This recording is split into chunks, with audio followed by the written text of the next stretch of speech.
Hi, this is Margaret Maloney, and welcome to the Death Dhamma Podcast. In a series I used to read, occasionally one character would say to the other, "May you live in interesting times." It was understood that this was a curse, where interesting times meant chaos and difficulty. Well, we do live in interesting times. I mean, don't we always? So this season, together we will explore equanimity and chaos, recognizing that many aspects of life are beyond our control. Let's find a sense of balance and peace amid external chaos. Hi, everyone. In our journey to learn about and practice equanimity, today I'm bringing you something I came across, an article from Scientific American published back in 2023. It's written by J. David Cresswell. It's called Learning to Accept Discomfort Could Help You Thrive. And I'm not going to read you all of it, but I'm going to read you some of it because it is about equanimity. And so the author starts off by asking, would you get a root canal or other, major dental procedure without Novocaine? And he talks about how a colleague of his had a really painfully exposed nerve in his tooth, and that person didn't ask for any kind of numbing or, anesthesia. He used what he called a focus-in meditation and directed all his attention to his mouth with as much calming equanimity as he could muster. Okay, so right away there, I admire him because I don't think I'm at that level. But so I think that's great. And that transformed the pain. And so that when the dentist touched the tooth where, the nerve was exposed, this man felt, he describes it as bubbles of joy, and that finally the dentist was asking him, like, why are you smiling?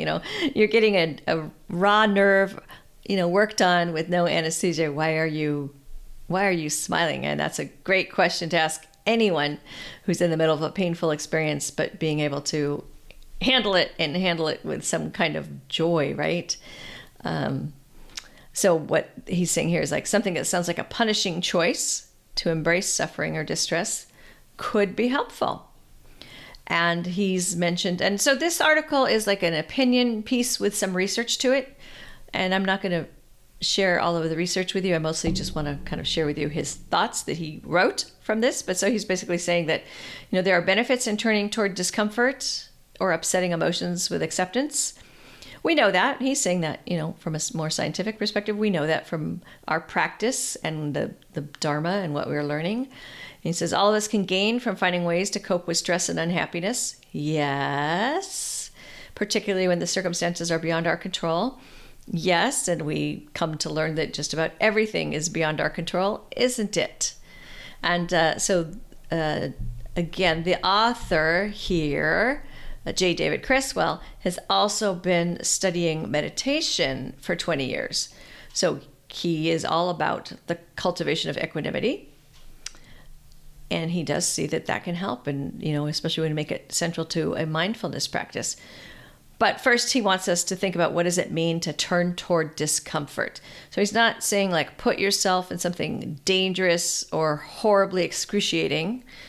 But he's saying, like, when we push ourselves into challenging or discomfiting situations, like, if a trainer pushes you, right? Or you run farther than you usually run, exercise longer than you usually exercise, meditate longer than you usually meditate, something that you go just past your comfort zone. That's when we make gains. That's when we learn.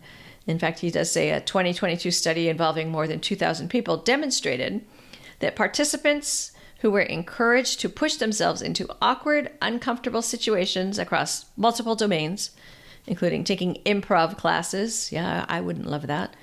Maybe I would, I don't know, but it sounds uncomfortable to me. So taking improv to boost self-confidence, or reading about opposing political viewpoints. There you go. That's a difficult one for a lot of us, right? The people who were pushed to do that reported the greatest degree of personal growth. He mentions another study from 2023, says that people who can face negative emotions such as sadness and anger in neutral ways are more satisfied, are less anxious, and have fewer symptoms of depression than those who judge their negative feelings harshly. I do think that I've had the opportunity to experience some of that firsthand, not because I can always do it perfectly, but that I do understand how it feels to be able to accept something like that.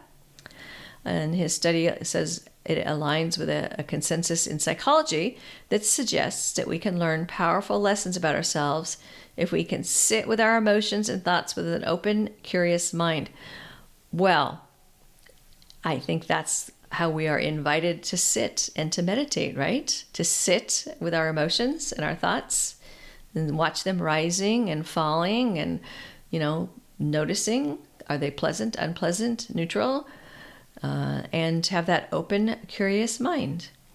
He concludes this article by saying that his research indicates that meditation provides an ideal way to practice turning towards discomfort, particularly when it improves our equanimity. He's saying, broadly that mindfulness meditation is a form of mental training that helps people focus on attending to the present moment in an open and receptive way. He describes equanimity as a mental attitude of being at peace with the push and pull of experience.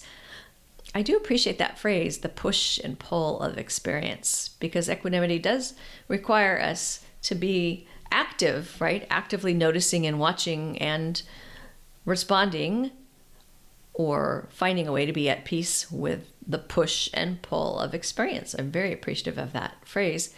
And then he talks about conducting in his laboratory, which was at Carnegie Mellon, several clinical trials on developing equanimity during mindfulness meditation training. He says this approach, was guided meditation exercises such as matter-of-fact voice to label uncomfortable sensations in the body and welcoming uncomfortable feelings by saying yes each time a sensation is detected. And then he said they recruited 153 stressed adults in Pittsburgh and offered them a mindfulness meditation training program. Some had training in equanimity, some did not. There was a mindfulness only group, and they built skills to recognize ongoing experiences. The equanimity group practiced acceptance of those experiences. And the equanimity training group had much better outcomes. And after 14 days of training, those who learned equanimity had lower biological stress responses. And so there's some of the benefits, right? So we have lower physical stress responses, which is good for our body and mind. They had lower blood pressure and lower measurements of, I think it was cortisol, because he says the hormonal stress levels, right? So, and these people reported having higher positive emotions and more meaningful social interactions. And that is something that's really specific and to equanimity as well. When we can, again, respond to that push and pull, that we can have better interactions with others. And I'm saying this, he doesn't say this in his article, sure, because I'm not thinking that something or someone is good or bad. They just are. They just are, right?